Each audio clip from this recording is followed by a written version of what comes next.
இலங்கையில் வெள்ளம் மற்றும் மண் சரிவுகளால் ஏற்பட்ட பேரிடரில் சிக்கி 80க்கும் அதிகமானோர் உயிரிழந்துள்ளனர். திரும்பும் திசையெங்கும் வெள்ளத்தால் சூழப்பட்டுள்ளதால் 2 லட்சத்திற்கும் அதிகமான மக்கள் முகாம்களில் தங்க வைக்கப்பட்டுள்ளனர்.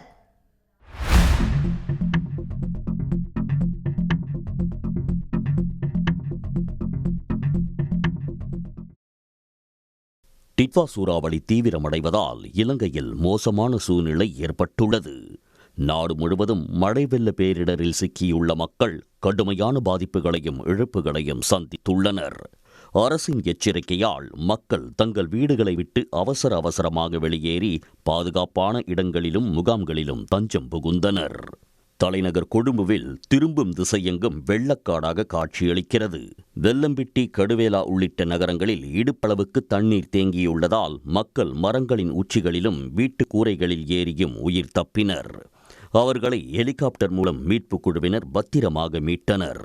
இலங்கை முழுவதும் நேற்று ஒரே நாளில் 36 சென்டிமீட்டர் மழை கொட்டி தீர்த்ததால் அனைத்து ஆறுகளிலும் வெள்ளப்பெருக்கு ஏற்பட்டுள்ளது. நாட்டின் மிகப்பெரிய பாலங்களில் ஒன்றான மாத்தளை மொரக அகந்தலக்கல பாலமும் இடிந்து விழுந்துள்ளது. ஆட்டோ, பேருந்துகள் மற்றும் கார்கள் உள்ளிட்ட வாகனங்களும் வெள்ளத்தில் அடித்துச் செல்லப்பட்டுள்ளதாக தெரிவிக்கப்பட்டது. கொழும்பு அருகே கடலில் கலக்கும் கழனி ஆறு நிரம்பியதோடு நகர்ப்பகுதிகளுக்குள் வெள்ளம் புகுந்து ஏராளமான சாலைகள் மற்றும் விளைநிலங்களை மூழ்கடித்தது. இதனிடையே இரவில் இலங்கையின் மையப்பகுதி வழியாக டிட்வா புயல் கரையை கடந்து வருவதால் பலத்த மழை பெய்து வருகிறது.